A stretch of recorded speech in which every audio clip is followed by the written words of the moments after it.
I felt like my life was a bit static and that I had a desire to experience more after watching this movie. Maybe not such a horned up scenario, but still, to do more. I just rewatched Tu Mamá También and I want to talk about it.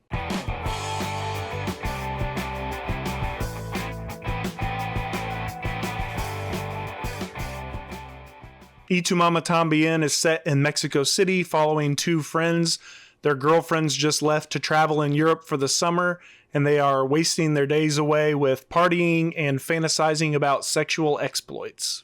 At a wedding, they meet Luisa, a captivating Spanish woman who they instantly lust after. They offer to hang out with her while her husband is away, and she declines until she finds out some medical information and that her husband has cheated on her. Also, a BuzzFeed type quiz told her that she needs to live a little. This threesome head across the country toward a beautiful beach that none of them has ever been to because the boys lied about the existence of it. Along the way, they explore each other while taking in the quaint sights of life in rural Mexico. Luisa finds herself moving from the mundane to the exhilarating, and the boys from naivete to experience. Gael García Bernal plays Julio. He is one of the two friends of the less privileged class. He fears being seen as inadequate or as a social climber, but he lights matches when he's at his friend's bathroom to not be a bother or to stand out.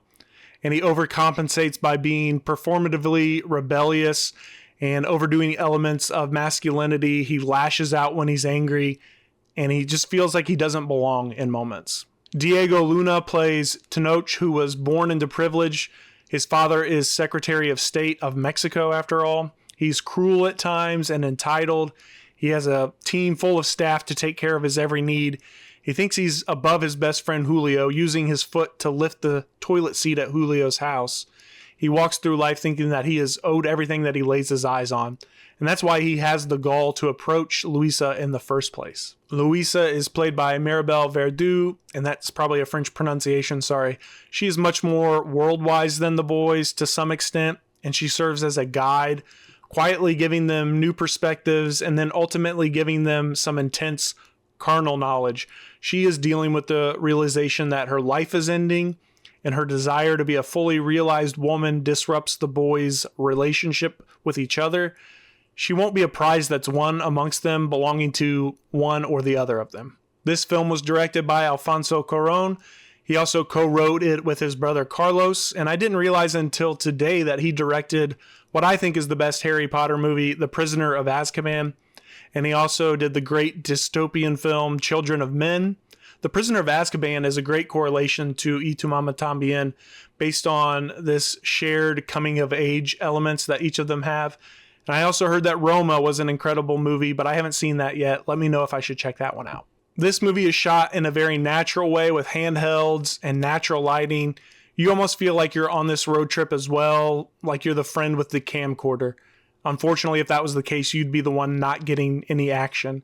But Emmanuel Levinsky really kept things simple, and it's a totally different vibe than other works of his, like The Revenant or the seemingly single-take masterwork in Birdman or The Unexpected Virtue of Ignorance. There are these moments when the camera lingers and things continue to happen outside of the main characters.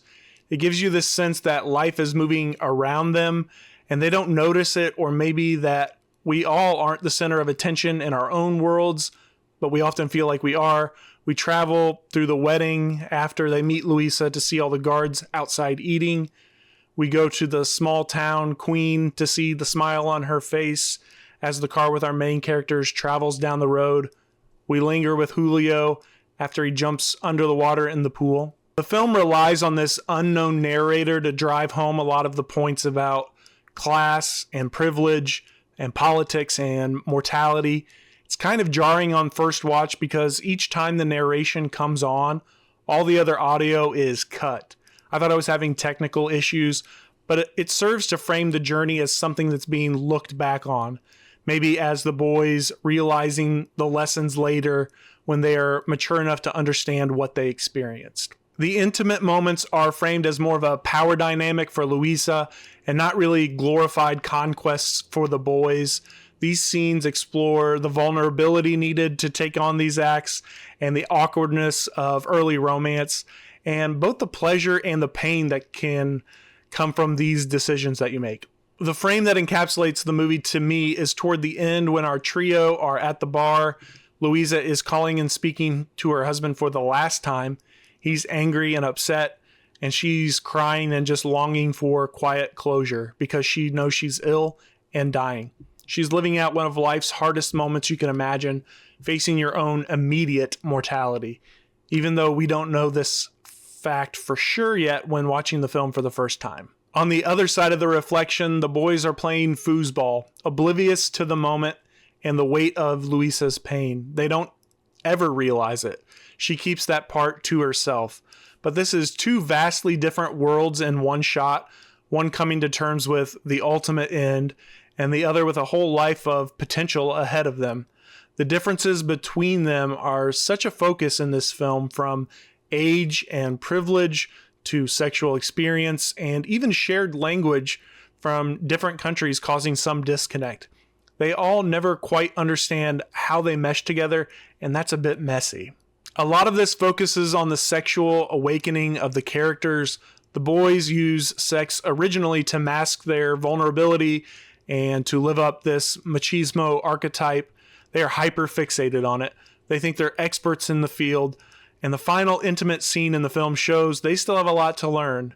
They are not emotionally mature enough to handle decisions that they're necessarily making, each of them sleeping with Louisa and then ultimately being intimate with the other one. They have a silent ride back and they don't speak again after the cafe scene. So part of that is growing up, and part of that is that shared experience that they weren't ready to deal with. Louisa is dealing with impermanence and her life ending. She knew her husband had cheated before, but now she can't let it slide. She can't wait for him to change because there's no time. She takes the bull by the horns, and it's hinted that she's dying with doctor visits, conversation about her aunt's early death, the stuffed Louisa doll at the prayer table, having the young girl play dead in the ocean, the other mother saying she's the perfect age to have kids, and so on. But we don't know until the boys speak about it in their last moment together. Louisa is living out a cathartic swan song while coming to terms with missing out on so much of what life has to offer. The big piece of symbolism is the road trip itself. They're on this journey to the beach, but also a personal journey of growth along the trail. The rules of everyday life don't apply on the outskirts. On the streets where no one else knows who you are, you can become who you want to be or who you think you could become. And the consequences of the actions don't seem as real because you're not tethered to the familiar. The beach destination itself is representative of some sort of Eden, this promised paradise. And we learn that eventually this area is sold and developed for a hotel. It's all fleeting, it cannot last, and it being named Heaven's Mouth starts as a tongue-in-cheek remark from the boys about Louisa's beauty and their lust for her, but the beach is where she ends up spending the rest of her days.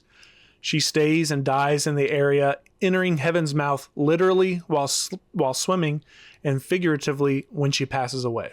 As always, if there's anything I missed in the themes and symbolism or anything else so far, drop it in the comments so we can all learn together. The pivotal moment in this movie is really sneaky to me because you don't realize it until the film wraps up. It's Louisa in the doctor's office waiting for some test results and the quiz results she gets when she's in that waiting room. The answers she receives are the catalyst for her making changes. She never would call on the boys to go on the road trip if this moment does not happen. There are pivotal moments that happen for all the characters later too and their exploits, but none of them happen without this push. It sets up the whole live like you were dying concept without being so blatant about it. At one point, I thought, oh, maybe she's pregnant and, well, her husband just cheated on her, which could have pushed her to act like this as well. But death is so much more shocking and permanent and terrifying when you first watch the movie through. You definitely have to give this movie time to develop. It can feel like American Pie on acid when you first turn it on. I was like, what the heck are we doing here, guys? But if you stick with it, the movie matures along with our characters. The payoff is immense, but you have to get there. Again, have to mention the narration choice to completely cut the sound each time it comes on. It can take you out of the film on first or in subsequent watches if you forget about that. It's a choice that I just don't love. This movie feels like a fully realized journey of growth. The end is bittersweet and emblematic of many friendships. They may mean the world to you at one point and then be gone as you change. There's no nostalgia when they meet up months later and talk about their experience, no reveling in the details. You feel the weight of everything that happened on what was supposed to be a wild sex romp at the beach. No one expected what actually took place. The soundtrack is spectacular, and just seeing rural Mexico portrayed was a visual treat as well. I love getting these authentic glimpses into places that I haven't been, and that's one of the beauties of film. That wraps it up for Y Tu Mamá También. Thank you all so much for hanging out. If you're so inclined, check out the Patreon. I have it set for one price for everything you see there. Log on, get it, hang out, build community if you want. If not, I appreciate you just hanging out. And if you want to do that again, hit subscribe, and we'll see you in the next one.